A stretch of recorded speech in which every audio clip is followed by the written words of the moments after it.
You thought Elvis the Alien wouldn't make another video on the terrible Halo series. How wrong were you? All right, I know some of you out there knew that this was gonna happen, okay?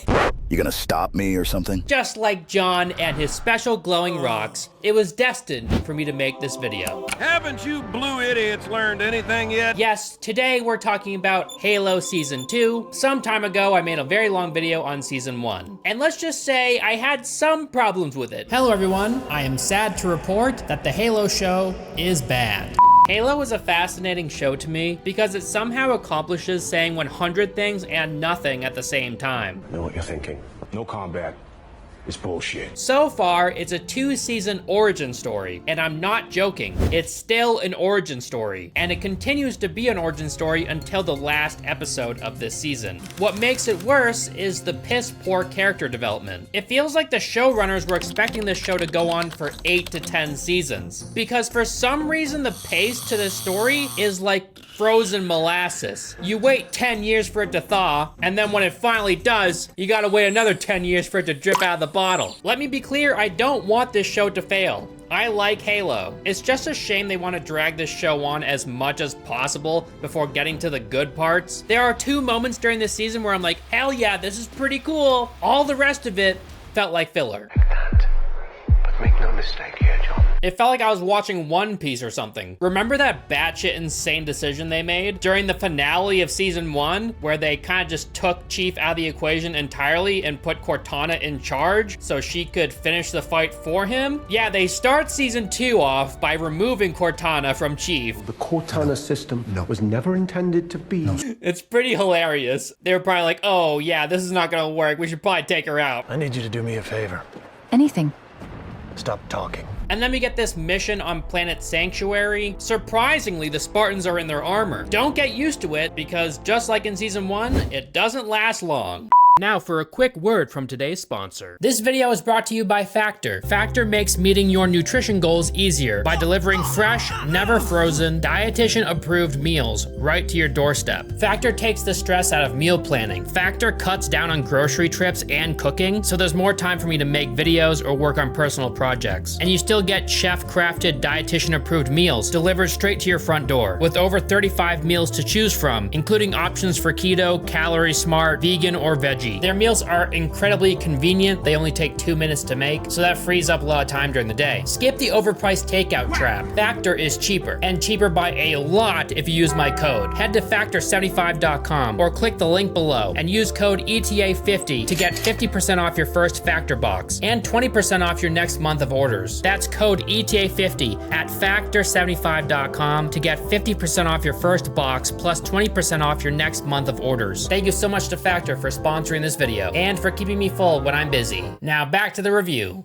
The intro sequence is a little bit better this time around. The music is more reminiscent of the classic Halo theme. I'm not a huge fan of the particle effects, but I don't know, it was fine. For those that don't remember, there are 4 Spartans in Silver Team, which is Master Chief's team. There's Kai, Vannak, Riz, and John. We learn that Vannak likes to watch Animal Planet or something. He has a thing for animals.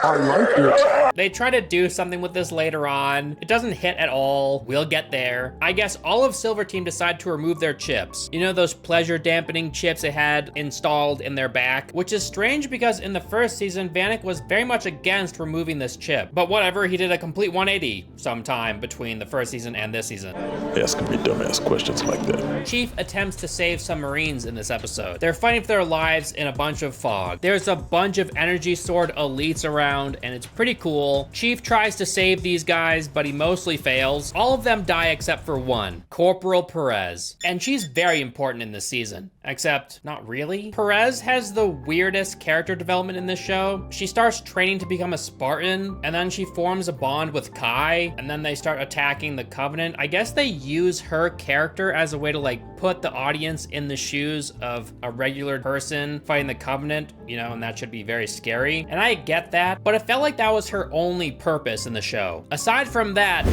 she's basically no one. Corporal Perez. Who? The Covenant start glassing the planet with huge lasers. We learned that Madrigal was completely destroyed by the Covenant. We lost Madrigal. Remember how important Madrigal was in season 1? They based Kwan's entire character arc around the planet. Oh my God, are you kidding me? Bruh. The same woman that Jon sacrificed everything to save. She wanted to follow in her father's footsteps. I already said this in the first video, but it's just kind of strange that she doesn't want revenge on the Covenant because, you know, the Covenant killed everybody she loved. But anyway, remember there was this evil dictator guy that was sent down to Madrigal to like control it, I guess? And there was this whole thing with Kwan and Soren killing him and saving Madrigal. Well, all that can get thrown down the toilet because holy shit, the planet's just gone now, I suppose. Are you kidding me? They don't even show it happening. The planet is just gone. Okay then. Wow, that felt like a lot of wasted time then, I suppose. So Kwan's mission was a complete failure, I guess. They could have gone so many different routes with this, and they decided to just erase the planet. Like, I wasn't a fan of Madrigal and that whole plot thread already, but since they already had it in there, you can't just throw it away and hope people forget about it. You gotta do something with it, you know? Why didn't they just make Kwan the new leader of Madrigal? Don't destroy the planet. You could have her strike a deal with the UNSC or something to fight the Covenant together, and in return, Madrigal would be granted sovereignty. In the beginning of this season, you could have Kwan and the Madrigal locals fight back against the UNSC or something, until eventually the Covenant becomes more of a threat to humanity as a whole, so they're forced to work together. And it could be cool to see humanity come together to fight this greater evil. I don't know, just something like that. And I'm just spitballing here, obviously, but it would have been better than just destroying the planet outright, which makes practically half of season 1 irrelevant now. It's so weird. Now I know Madrigal wasn't exactly the most advanced planet. They don't have like a star fleet or anything. They could have been trained by the Spartans or something, which would have been better than this random woman named Perez that Master Chief saves out of nowhere in episode 1. Like, what? Why aren't they working with what they already have? They just erased what they had and they're creating something new. The UNSC replaced Halsey with some guy named James Ackerson. Jon has a meeting with Ackerson. During this meeting, we learn that Jon thinks that the Covenant are training for something. I think they were training. The screen cuts to black very abruptly. I think this is probably where they would put a commercial or something, but I found it extremely jarring, and it happens multiple times throughout the show.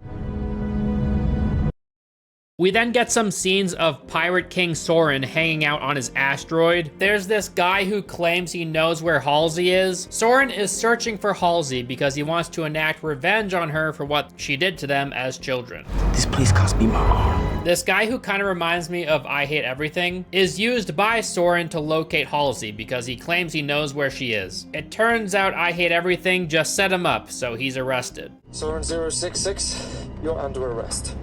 Apparently Silver Team is just a bunch of over-emotional goofballs ever since they removed their pellets. So Ackerson does not feel confident to put them out in the field. Chief is experiencing some PTSD, and for some reason he misses that psycho Makee. Chief, what the hell has gotten into you? I know you never forget your first love, but I think Jon is a special case. This woman was a little weird. She was raised by aliens. He has some visions of her. He believes that he saw her on Sanctuary. And for some unbeknownst reason, he misses Cortana. At the end of season 1, she was pretty useful to him, but the last thing that she did for him was take over his body so she could fight the Covenant while he like slapped. Isn't that kind of scary? Why would you want an AI right here in your brain that you know could just hijack your body and do whatever she wants with it? And if someone else is controlling her somehow, then you're just a puppet? He did form somewhat of a connection with her, but it wasn't substantial really. So it's kind of strange that he would miss her. I can definitely see how someone might find artificial intelligence like her useful. Don't worry, Chief.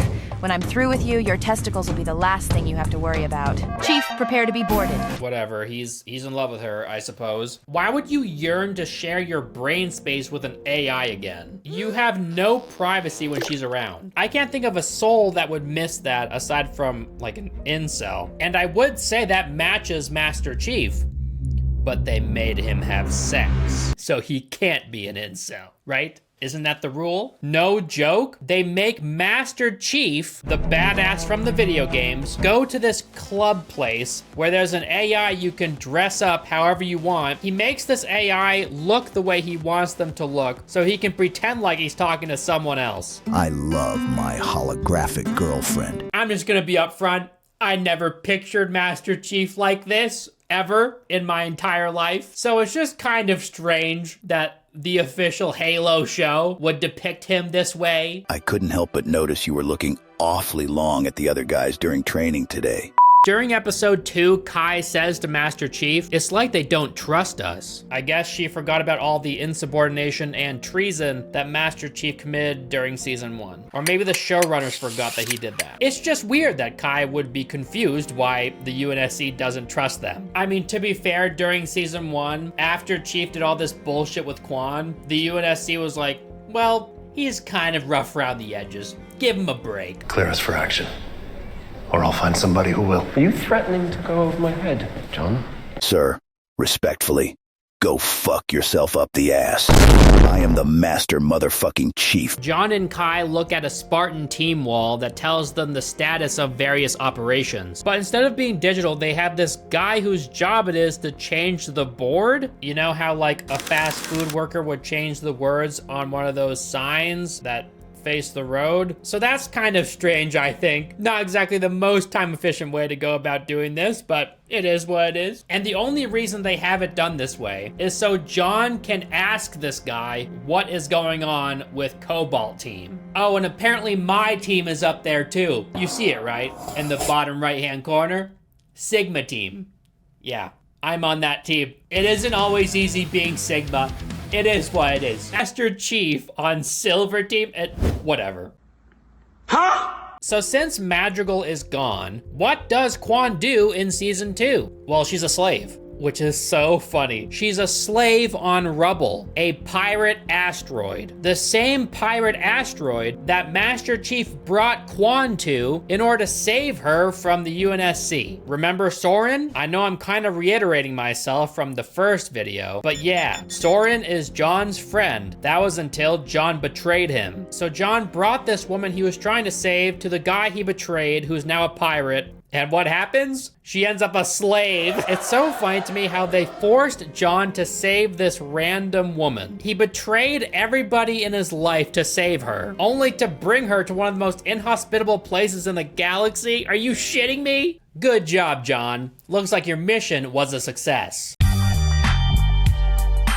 I think it would have been better if Kwan was just outright murdered by John, like they ordered him to do in the first season. So instead of being killed by Master Chief, at least she gets to live a life of suffering. They put a tracker in her ear, and she has to rip it out to escape her captor. I think it's so funny how John tasked Soren with looking after this girl, and he was like, yeah, sure, dude. They go through all this shit in season 1. Soren leaves her for dead, only to save her at the end of season 1. After saving her and Madrigal, the planet is destroyed and Kwan is sold into slavery. I think Soren was probably not the best choice. It honestly would have been better if Master Chief brought Kwan anywhere else than Rubble. Why the hell would he bring her to a pirate-controlled asteroid? It makes no sense. Did you know that idiot is spelled with just one letter? You! Literally bring her to the next available planet, anywhere. Drop her off where there's people and be like, hey, you want a friend? Here you go. She has better chances there than she does on a pirate asteroid. And that's not even putting into account the fact that John betrayed this guy. Come on, dude. It's just so funny to me that Soren didn't uphold this agreement at all. Riz got injured and she's scared to show it. Her trainer is this random retired blind Spartan, and he has some words of wisdom for her. There's more to life than being a Spartan, you know. There's other things to be, other ways to live. We learned that Corporal Perez did not corroborate Chief's story about the elites who ambushed them. Yeah, so the elites that ambushed them, they randomly stopped attacking because Makee was there in the shadows and she made them stop. She still likes him a lot. Soren's wife is big mad and wants him back, while Kessler, their son, is bonding with Kwan. Halsey is stuck in some sort of simulation with a girl named Julia. We learn that Ackerson is keeping her captive, and this girl Julia is Ackerson's sister. Ackerson also has Cortana. Cortana, she's secure. And he's got the special glowing rock. I have to say, I like Cortana's new actress. I think she fits the role better. So Ackerson is trying to take down Chief. Riz is trying to come to terms with the fact that she might not be a Spartan for much longer. Chief travels to Perez's home to get some answers, and he's invited to dinner. One of Perez's brothers asks Chief what his KDR is in a game called Spartan Attack. Come on, man, you don't play Spartan Attack? Kill death ratio? It's very clever because Halo is based off of a video game, and KDR is a video game term. Killing spree. We learn that Perez lied because she couldn't make sense of why she survived. John is going against orders, again, in order to save a different Spartan team, Cobalt, who's stuck on Reach. So, we're cleared for combat. This guy has an insubordination issue, I think. Granted, nobody ever listens to Master Chief for some reason. I mean, I wouldn't either based on the random bullshit he tried to pull in season 1. It's hard to blame anybody. For some reason, none of the Marines' battle rifles have any recoil. And these guys are sent into pitch blackness, and they don't have flashlights. They just kind of walk into pitch blackness hoping for the best. Oh my god, we learned that Makee is still alive. Yay! Wait, what? She's alive? Remember when this happened in season 1? This isn't real. I guess she survived that. Spoiler alert, we never learn how. And I am not pleased to see her again. I was very satisfied to know that she died during season 1.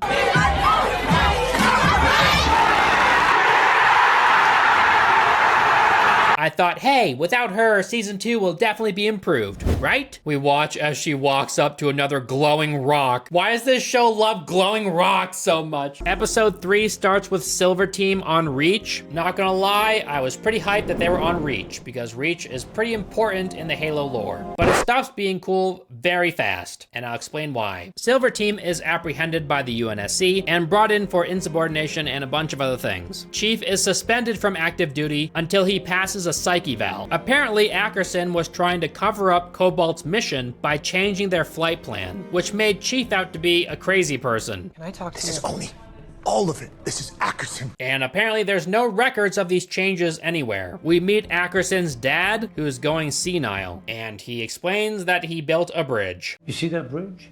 I built that bridge. It's very important. Just kidding, it's not. His dad dies like the next episode. What in God's holy name are you blathering about? But he built a bridge. Soren's wife, Laera, is doing stuff on Rubble to try and find a way to save her husband. But I don't care. Like, I hardly cared for Soren in the first place. He wasn't likable at all. He felt like a forced character in every way. He had practically no agency in the show, except for his involvement with Kwan. But then they throw that out the window entirely in season 2? This random kid named Kessler. His entire arc is about his son now. Why is this stuff so random? If you're going to have someone kidnapped and then focus the show on how you're going to get that person saved, then you better be damn sure the person that was kidnapped was someone the audience liked. I'm pretty sure in season 1 they were trying to make him out to be like this cool gunslinger guy, like this badass ex-Spartan who's now a pirate king, I guess. He doesn't take shit from anybody. They weren't successful with that.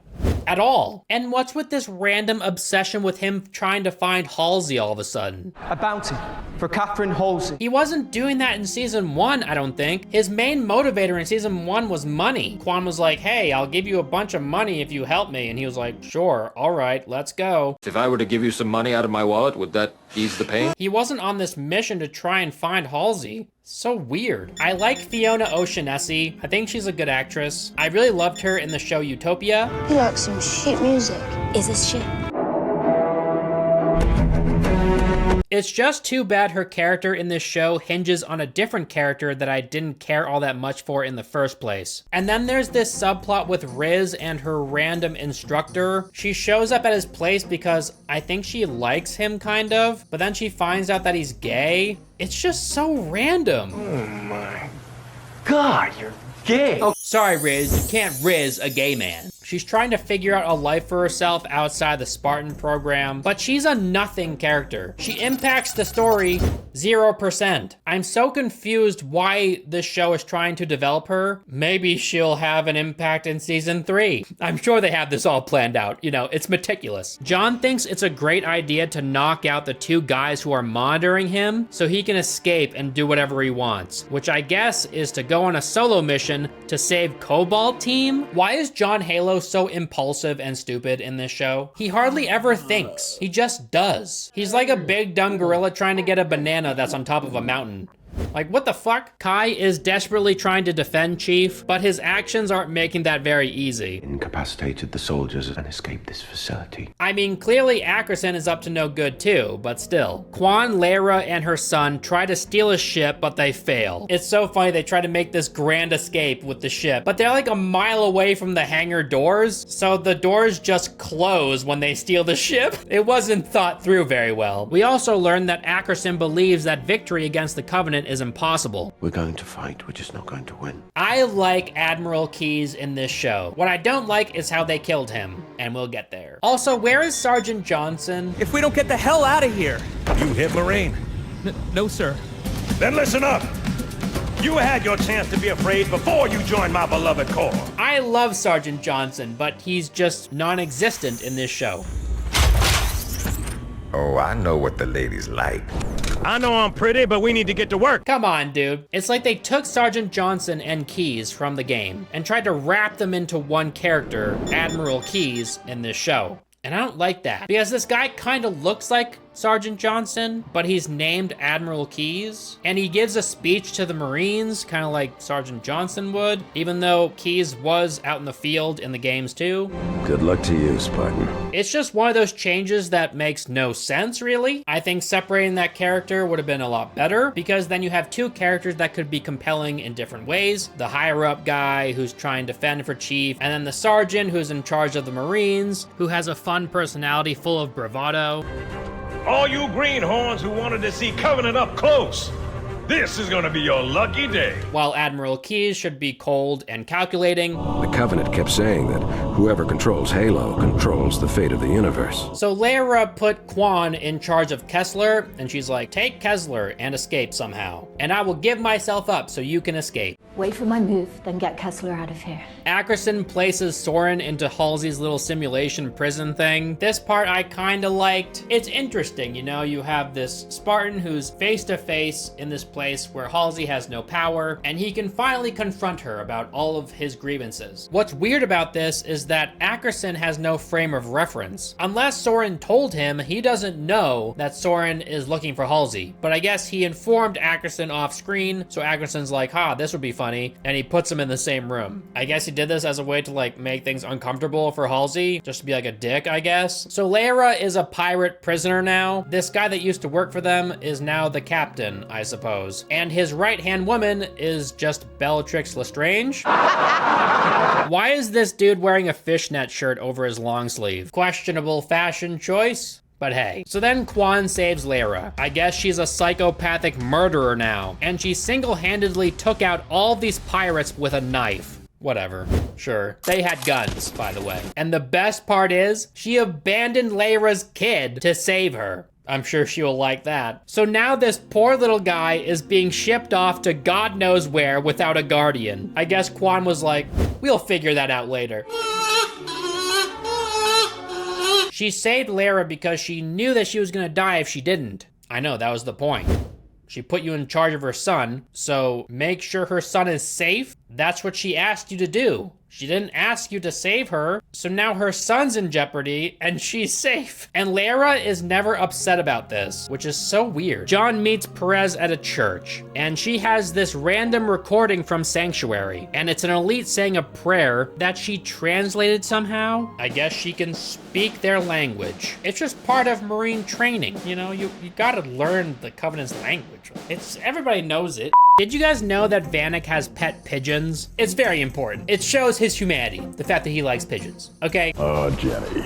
Oh yeah, the city is being destroyed. All the power goes out, so Halsey and Soren are able to escape their prison. The intro to this episode is pretty cool, but Chief doesn't have his armor, so it's just John again, you know, like usual. John throws hands with the Covenant who are invading Reach, and the CGI is a solid 8 out of 10, for the most part. It ranges from 6 to 8, I would say. I don't think a scene has to directly impact the plot to be impactful, but if it doesn't impact the plot, then you better make it impactful. Kind of like this next scene, one of my favorites in the show so far. And it's with this random woman that John and Perez come across. She's holed up in her antique shop, protecting it with a shotgun. She speaks about how the relics of the past matter, and how they tell a story of humanity, and how they even matter, despite the fact that they'll ultimately be destroyed by the Covenant. If nothing matters, then we don't matter. This one random character impacted me more than anything else in the show. This little old lady and her antique shop, protecting it from an alien invasion with a shotgun. I love that. It's so good. I'm sad to say that's mostly where my praise ends. Not entirely, there's still some little bits here and there that I liked, but let's continue. We get a scene of Halsey and Soren speaking on their past. Halsey tells Soren that he wanted to be a Spartan since he was very young, and that she never had to kidnap him. Soren says, "Bro, I was 6 years old." And Halsey retorts, "So what? You knew you wanted to be a Spartan, even at 6. Do you know how insane you sound?" Yeah, okay, psycho lady. Just like when I was 6, I thought I was gonna be a Super Saiyan when I grew up. I mean, it kinda panned out. Despite their differences, Halsey and Soren are forced to work together to survive. The fall of Reach is pretty cool, but I think I'm only saying that because it's the fall of Reach, and it has a lot of lore implications. I know I would have loved this scene so much more if Chief and the other Spartans were in their armor. It just sucks that they weren't. This whole part is pretty cool up until Chief and Riz find their way onto a staircase, and then suddenly the flash on their guns look like tiny flashlights, like the effects department forgot to edit this part or something.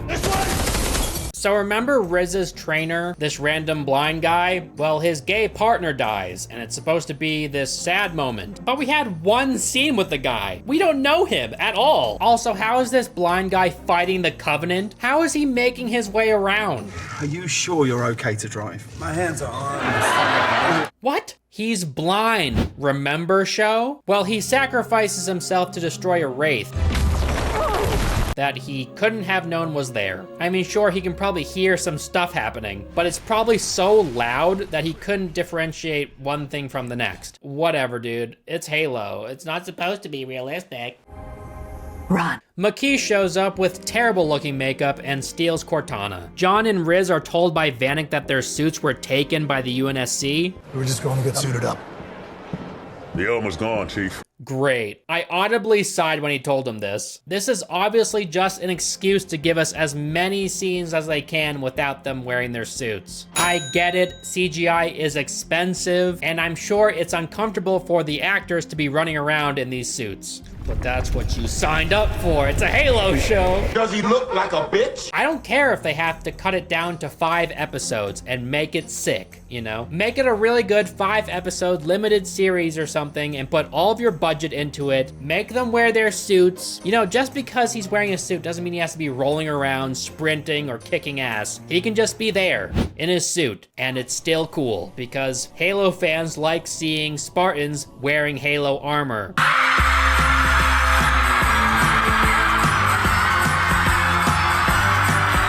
The armor's gone, Chief. But he only has it on for 3 episodes of the 8, I think. Maybe 2, I don't remember. I'm not sure, but it feels like he's wearing his suit less this season than he was in the first season. So not only did they ignore the fans, they made it worse. Like, what? I'm sure Pablo Schreiber wants his screen time, you know? I want everybody to see my face, because I'm an actor, and I need everybody to know it's me. I'm not saying it's Pablo's fault, okay? I just feel like the showrunners need to hear something. Sometimes less is more. Say Chief takes his helmet off twice in an entire season. For a total of like 5 minutes he has his helmet off, then people would be so much more invested in what he looks like, and it would be a much cooler moment, wouldn't it? It'd be like, holy shit, this is Chief, this is cool, like, damn, we don't see this very often. But we'd still be pleased with the rest of the show because we like seeing Master Chief as Master Chief.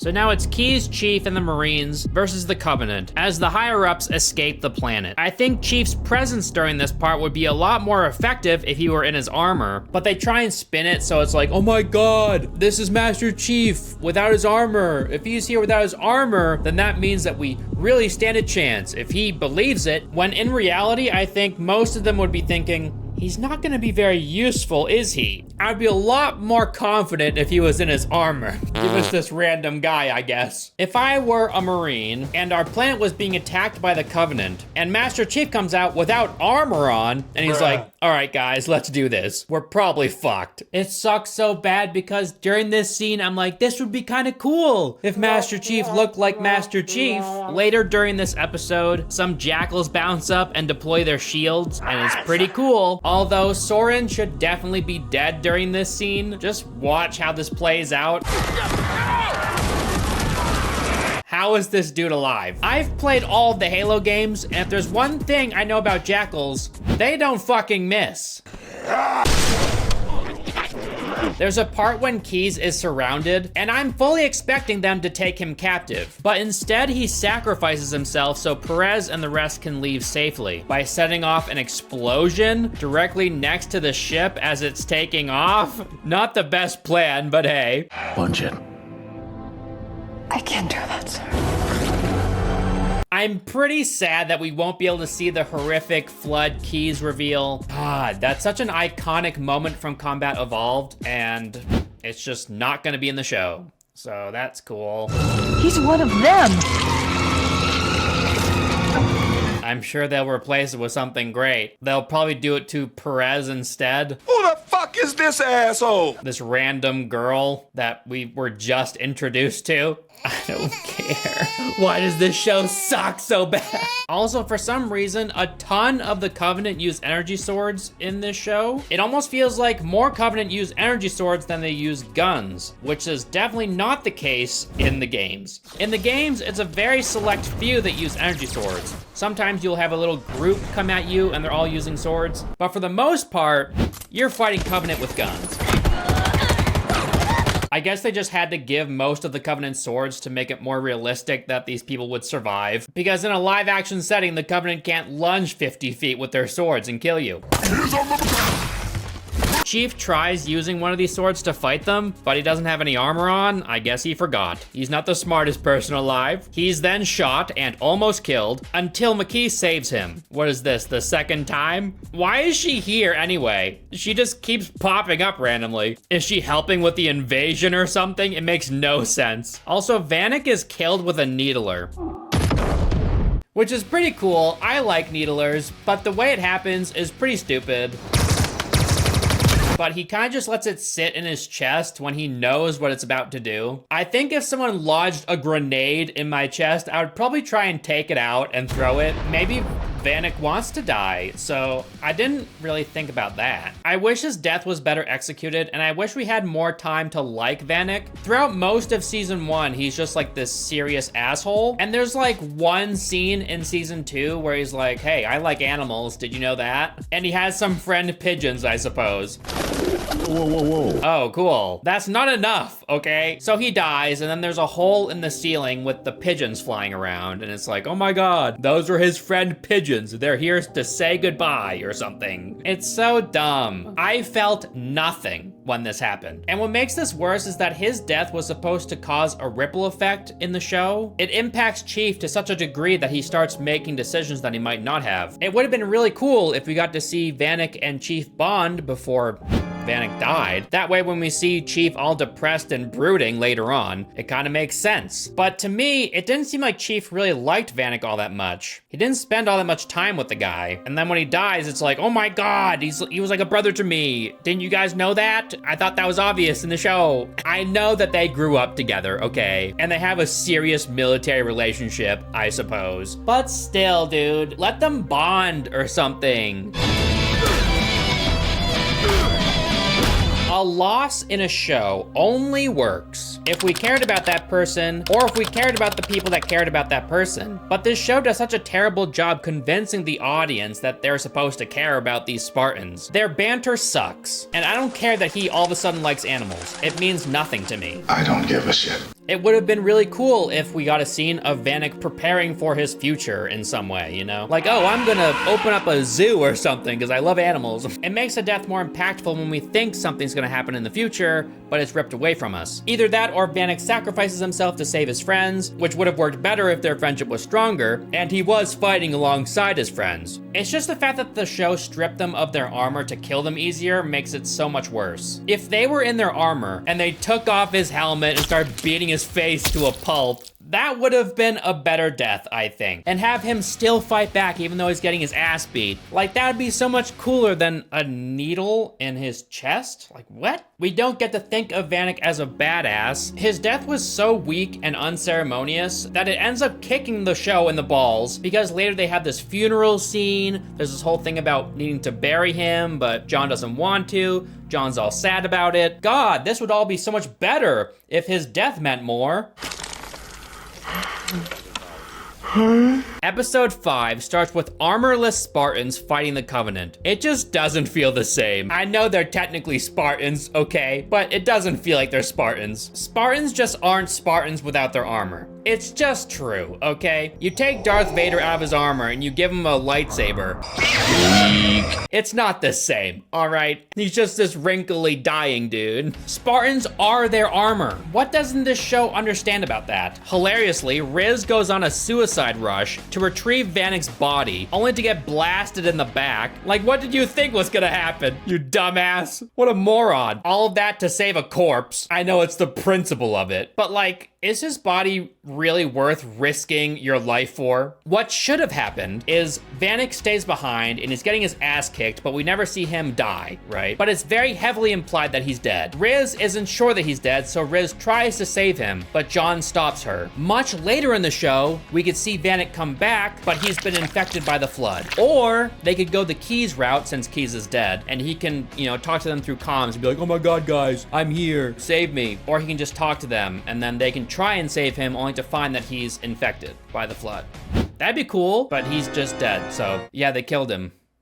With the needle. The Arbiter did it. This was the bravest foe I have ever fought. In better times, I'd have called him friend. The reason they did it this way is because they wanted to make the Arbiter Master Chief's arch nemesis. And so they had the Arbiter kill Vannak in front of him. I get that, okay? But I still think it would have been better if instead of killing him outright, they did what I said they should have done, but they just showed the Arbiter beating the shit out of Vannak. Maybe cut off his leg or something, you know? Still give Master Chief a reason to hate the Arbiter. But then they couldn't have the funeral scene later. And that's very important, because we have to have Kwan bury him. It's very important to give Kwan and Master Chief something to talk about. And they have to talk about Vannak's body. What?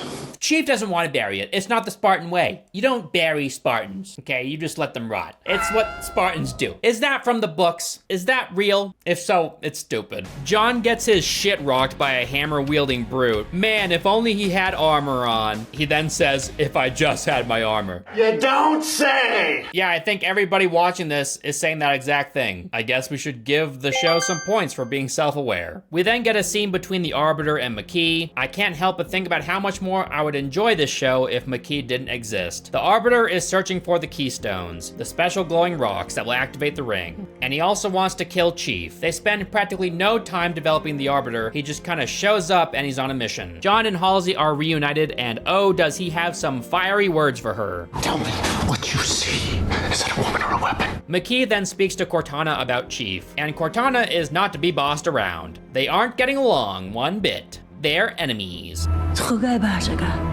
Oh my God, I forgot to mention that Chief is reunited with Kwan finally, the girl he sacrificed everything to save, and he has all but nothing to say to her. It would be neat if he apologized for abandoning her with a bunch of pirates. No. I mean, granted, he's still very upset about Vannak's death, but he doesn't even ask how she's been or what has happened since they separated. Nothing. He doesn't give a shit about this girl all of a sudden. I thought he really liked this girl. He saves her only to abandon her and then act like like she never existed. It's so weird. And she doesn't have any words for him either. I know he saved her life technically, but he did so in the worst possible way. It's very strange that Kwan doesn't seem very surprised to see Chief, the same guy that she had that vision about that led to the Super Mario pipe. Remember, that was very important. They meet and she's like, whatever, it's just Master Chief. Laera and Soren try locating their son on this random planet. They ask this guy with a beard if he's seen him, and the man insinuates that he could have been sold for child labor or worse.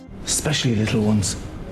People pay good money. Bruh. If I was Laera, I would throw Kwan off a cliff for saving my life and abandoning my child to a life of hell. They find him in this giant book of names almost immediately. It's so weird in shows when there's this giant book, this ledger of some sort, and they open it up and it lands on the page that they want to see, and they go straight to the name, and it's like, oh my God, there they are. Why do shows do this? Why can't they flip the book a little bit, you know? Look for the page. They just open it up directly to the page they need to get to, and they find the name. It's not realistic. John is being a huge douche to Kwan, who simply wants to help him bury his friend. I can't help you. I can't help you, he says. Damn, bro, chill. I mean, you certainly wanted to help her when everything in your life was at stake. What changed? Oh, your friend died. So now this girl means nothing to you.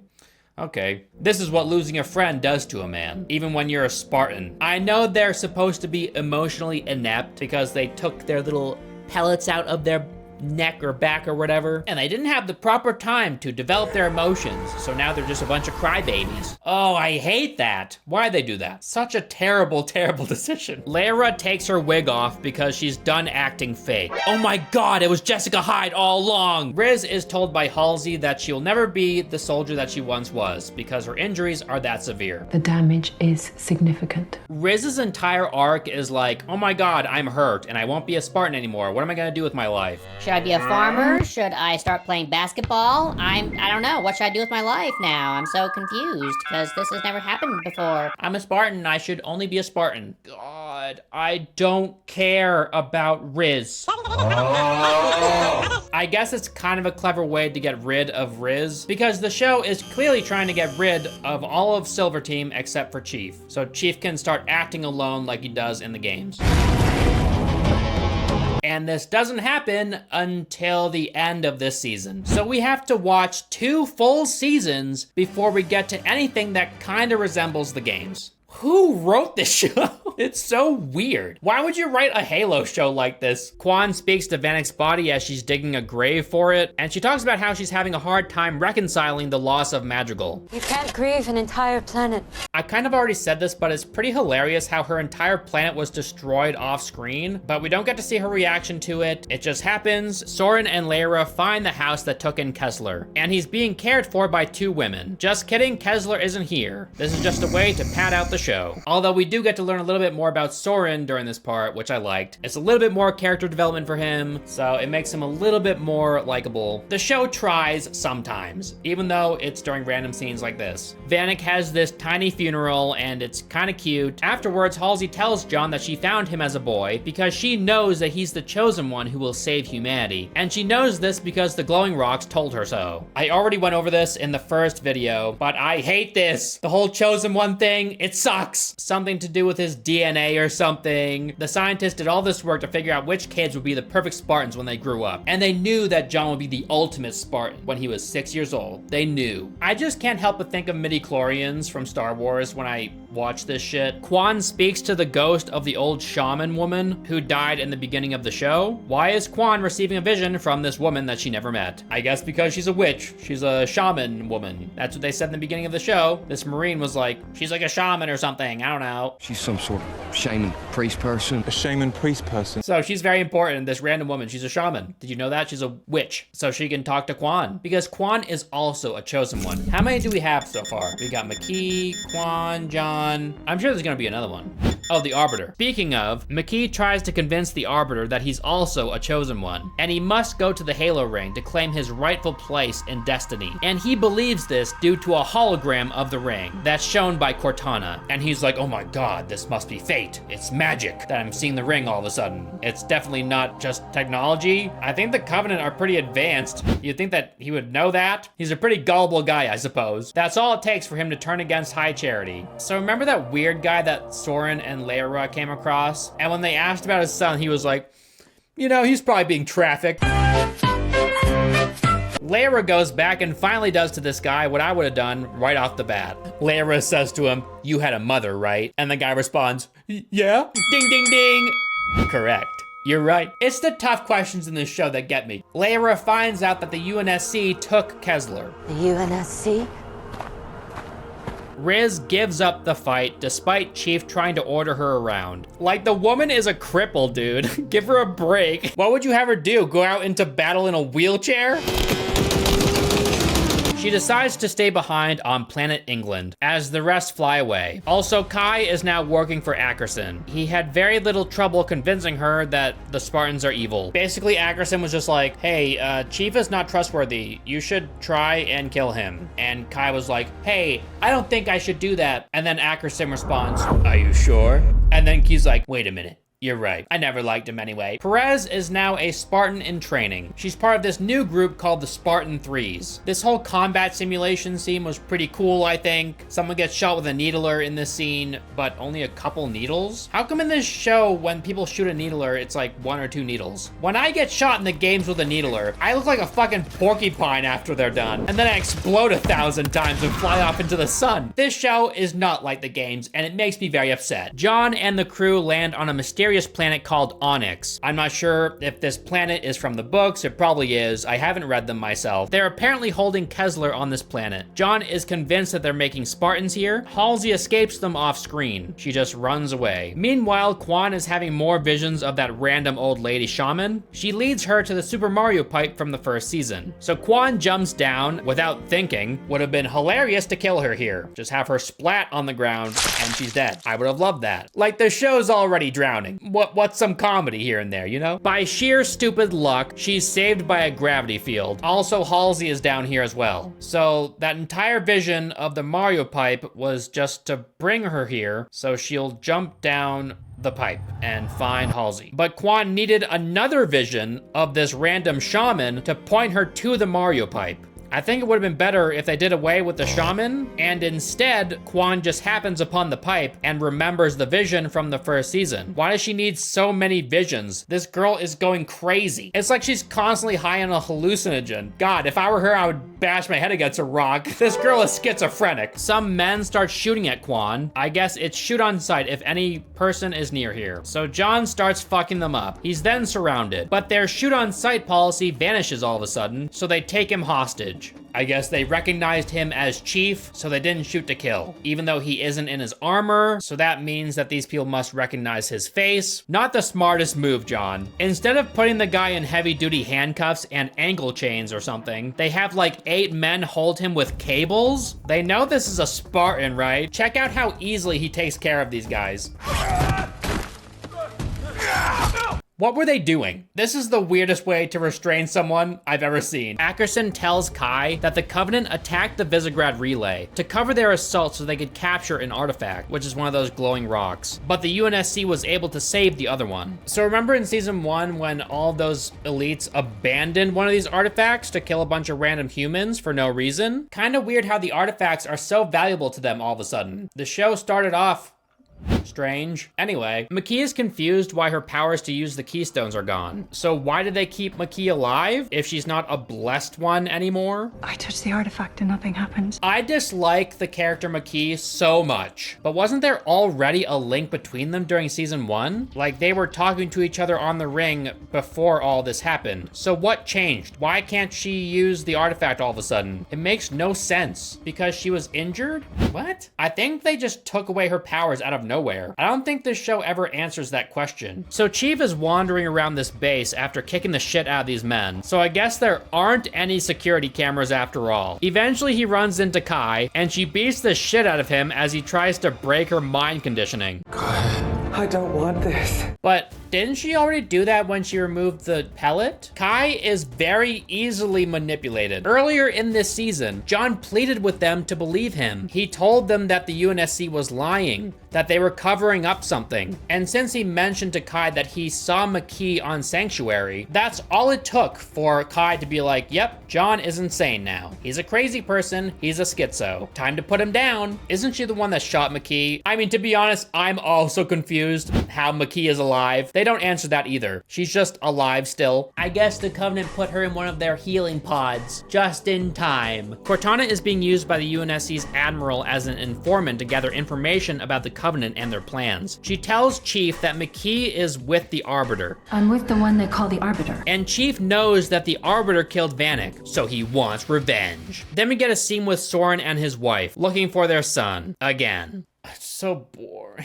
This kid came out of nowhere. I don't care about him. I don't. Was this kid even in season 1? Because if he was, I don't remember. No, sir. That's how much I cared. Kwan and Halsey are off on their side quest doing whatever. And then Kwan gets another vision with this old lady that she never met. Kye and Ackerson have their little talks. I just love watching John wander around the galaxy, going from planet to planet, trying to find answers to these questions. He really wants to save Cobalt team. The same group of people that were complete dickheads to them earlier in the show. We hardly ever see this team in the show, and they're assholes. They insisted on the most attractive team, so sorry, Riz. This is the team that John is sacrificing everything to save? What is up with this guy? He begged them not to send them to this planet because he knew that the Covenant were there waiting. And lo and behold, he was right, and Cobalt team got wiped out, and he tried to save them, but he didn't get there in time. This John guy sure likes to put his life on the line for people that he shouldn't care about at all. But that's what makes him a hero.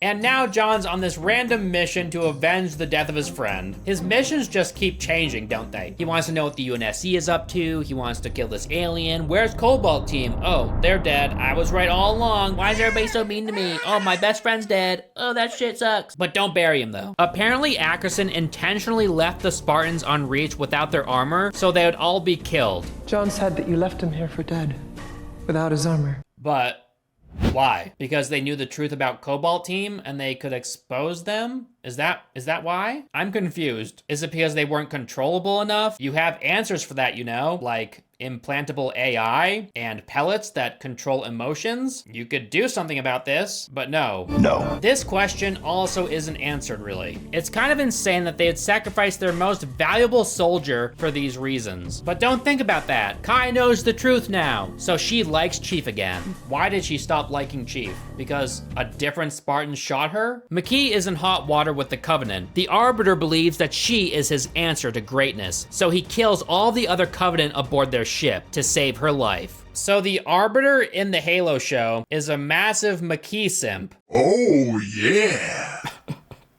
Did they feel like they had to put this woman in because people couldn't relate to aliens? Is that why? Like they had to have the Arbiter talking to a human woman because an audience wouldn't like it if he was talking to other aliens. They wouldn't be able to understand or something. They'd be like, oh my God, no one's human. I don't like this. I'm not sure if that's exactly why they made that decision, but if it was, they were wrong. I love aliens. Okay, aliens talking to aliens, even cooler, dude. Anyway, Makee and John touch the glowing rocks at the same time, and it works now. 7 episodes in, and we finally get a scene on a Halo ring. But just like in season 1, it's just a vision. John is like, "You're a human traitor, how dare you?" And Makee responds, "Neither humanity nor the Covenant can use the ring, because both sides will use it for evil." Everybody knows that this ring is a huge weapon that can be used to change the course of the war, but they don't know exactly what the ring does, only that it's a weapon. Makee locates the ring through their shared vision somehow. How did Makee learn of its location now, but she didn't learn of it before in season 1, when they shared very similar visions? Or did Cortana locate it during this vision? If that's so, then how come Cortana asks Makee if she found it? And if this is the case, Cortana was with Chief when this happened before, so she should already know its location. How have Makee's powers changed that she can all of a sudden find the ring? I thought she lost her powers. How come she can find the ring now? The UNSC Admiral knows of the location of the ring, and she knows that it's a weapon that they're trying to unlock with the artifacts. So she's sending Spartans to attack them in order to distract them or something.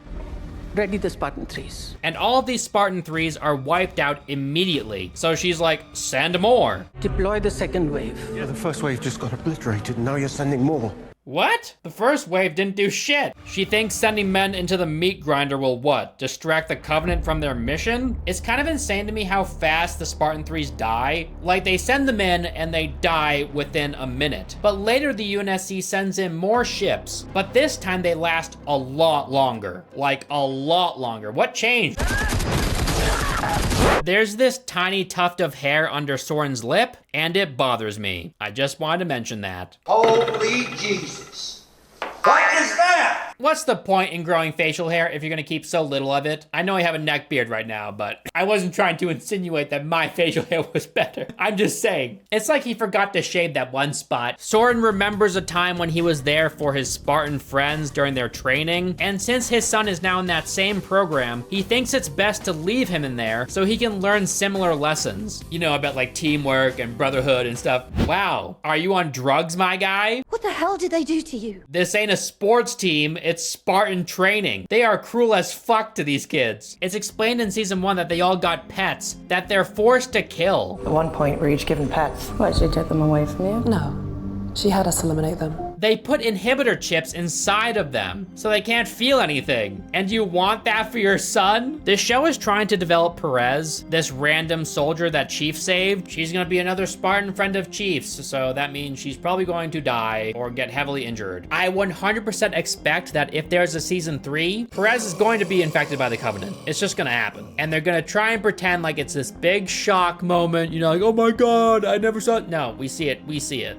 It's gonna happen. Either her or Kai. One of those two are going to be infected by the Covenant. Or Makee. One of those 3. But Makee has proven to be deathless. Maybe they're just getting started with Perez, and they'll develop her really well in the next season, just like they did with Kwan. If Kwan and Makee are anything to go by, then I have my doubts. Kwan has this special touch. Kwan was destined to be here at this moment. It was fated, and all they have her do is remove a piece of this puzzle after it lit up, so a star system could be displayed in the room. I'm sorry, but there's absolutely no way that these scientists hadn't tried that. So Kwan's body must have been the missing link. So lame. Kwan being there must have been what lit up this thing. Why Kwan though? She's so random. Everything in this show seems so random most of the time. She had seen these constellations before. She knows how they all should be formed, and they make up a halo ring, which opens a door. So dumb. This part is just so silly to me. Thank you, Visions, for allowing Kwan to put this constellation together to form a ring that will open this door.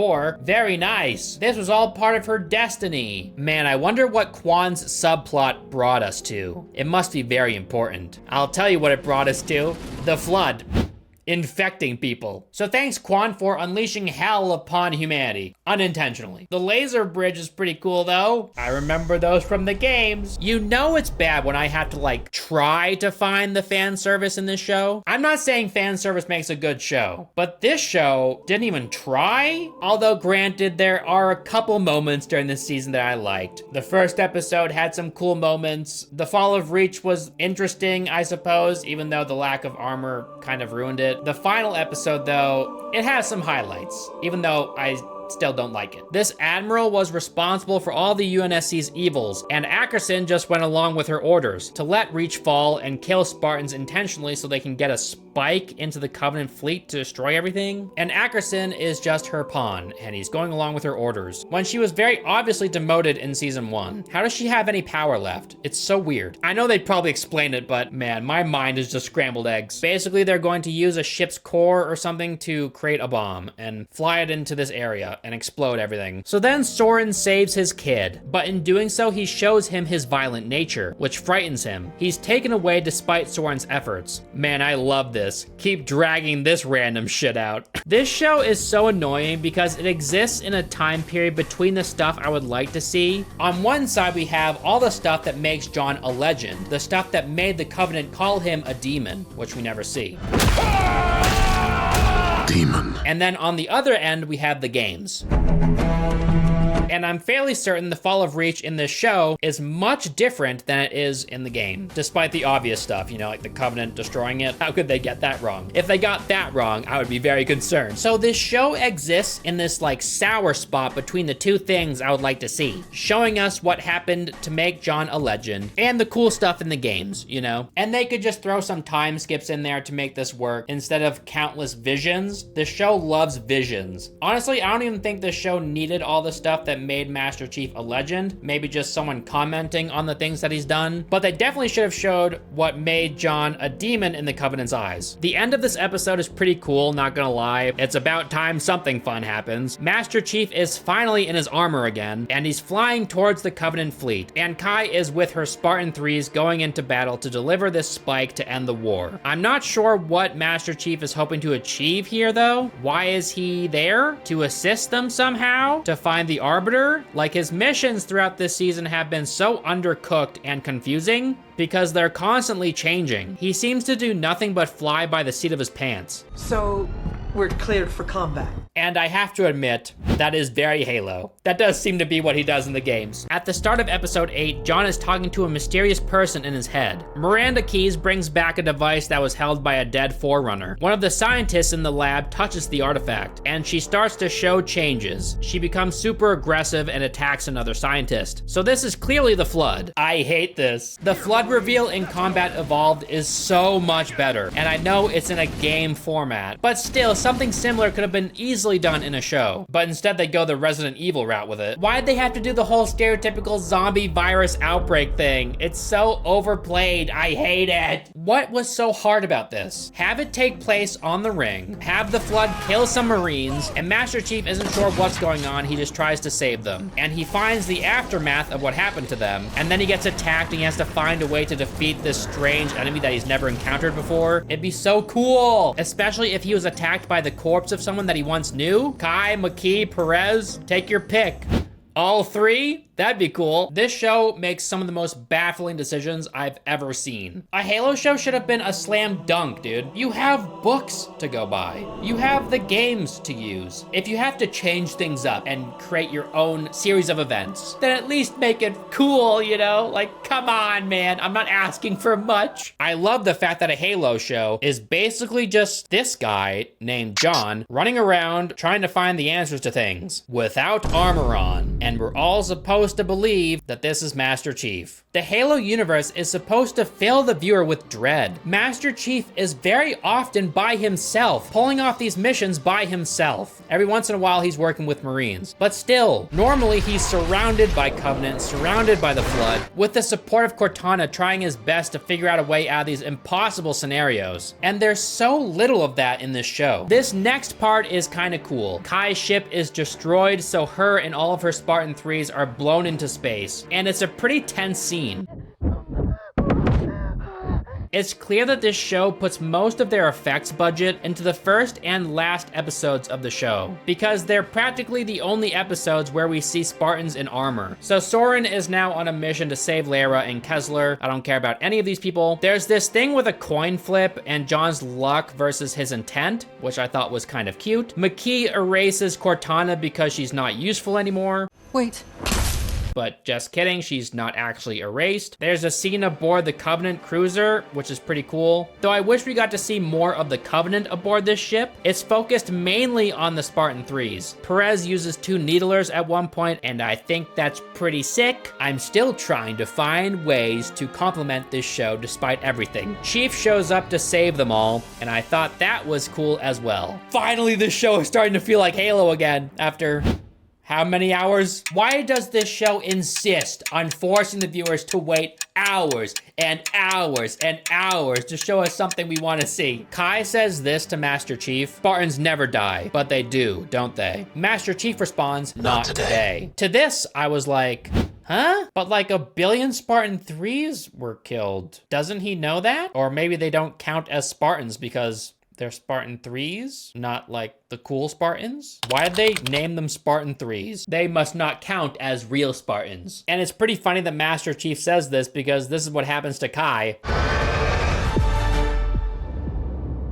Yeah, she pulls a Star Wars, but it doesn't look as cool. She just rams a ship into another ship, and it all blows up. And Kai's dead. Just kidding, she's alive. What? Let's just show that explosion again. How do you survive that? Soren and Makee make their way through the UNSC base to find Laera, and people are acting very strange. They're all standing still and starting to mutate. I think this part is pretty cool because I think they did that in the games. I think the Flood kind of just like stand there creepily sometimes. John jumps through space to board Makee's ship to save Cortana. Because remember guys, he very much misses this AI that took over his brain at one point. Cortana, my suit is too tight. It's crushing my balls. There's no way that that could backfire on him in the future, and it's definitely worth him risking his life over, even though he regularly risks his life for dumb reasons, so it kind of makes sense. I should mention that she did save him by opening some doors. I think that's worth risking his life over. This ship is zooming towards Halo, by the way. Why was the Flood on this random planet Oryx in an underground Forerunner facility? Shouldn't it be on the Halo rings? Like, weren't the Halo rings meant to hold them? The Halo rings were like research facilities and a weapon and a place to store the Flood for research purposes. I think it would have been cooler if the Flood was found on the ring, but that's just me. And I think it would have been cooler if the Flood didn't start out as like a microorganism that infected people. That's so stupid. Give us those like blobby head things with the red like nerves sticking out. Those are cool. Do that again. Anyway, John crash lands on the Halo ring and goes searching for Makee. Cortana says, John, why are we here? Why are we here? What do you mean, why are you here? You crash landed here. You didn't have much of a choice. John responds, this is where the fight is. This is where the fight is. Okay, that works too. But I thought the fight was in space right now. Like, weren't you just up there? Okay. The Flood completely overtakes this UNSC ship, so the spirit of the old lady is somehow able to hold the Flood off from killing Kwan. Is this old woman the hive mind or something? What is this old woman? The writing in this show is so weird. What is happening? Oh yeah, the Flood infects Halsey, by the way. So Miranda shuts her into a cryo chamber. It turns out Laera's infected too, so she shuts a door between her and Soren and gives herself to the Flood. John finds Makee and the Arbiter, and then a fight breaks out between Chief and the Arbiter. And then Chief kills the Arbiter. I know what he said. Yes, you heard me correct. Chief kills the Arbiter. Feels like they just introduced him and he's dead. He was such an important character in the games and they just introduced him to kill him off. It's so dumb. It feels like the people who wrote this show don't even like Halo. They introduced the Arbiter just to spit him out 3 episodes later. It's pretty shitty, unless they're gonna find a way to bring him back to life. They did that with Makee, so why not? And Keyes seems to be invincible. I don't know what's happening in this show anymore. Makee says, there's so much you don't know. And Master Chief responds, oh yeah? What's that? And Makee says, I'm a demon too. Oh my God, so scandalous. Oh, you are? Did you go around slaughtering Covenant like they were made of paper? Is that why? Why are you a demon? That makes no sense. Chief continues to speak to this voice in the dark about his purpose. So tell me, why do you fight? They took my image. It turns out this voice is 343 Guilty Spark. One last hurrah for this piece of shit. I have to admit, I was pretty excited to see him. Oh my God, it's 343 Guilty Spark. I love him. No, I hate him, but I do love him. It's a weird relationship. Anyway, that's when the show ends. So it wasn't very good. I don't know if I like it less or more than season 1. Probably about the same. The 343 Guilty Spark reveal was kind of neat, I suppose. It definitely felt like there were budget restraints for this show or something, and that's why they kept Chief out of his armor, but they definitely have real armor for him to wear. Wearing the suit is one of the great, pleasures and cosplay moments of my life. I mean, I'm the Master Chief. Man, I can't wait for the next season when it actually feels like Halo. Who am I kidding? It's gonna suck. And I'll be here to tell you all about it, so subscribe. The thing I liked least about this season was the lack of grunts and their funny banter. Stop molesting me! They're just gone. I think I saw like 1 or 2. Where were they? Make sure to check out alienclothing.com, the coolest clothing brand in the world, where you can buy cool alien-related clothing. And if you like Halo, you probably like aliens, I'm guessing. Where were the grunts? Jerks! You all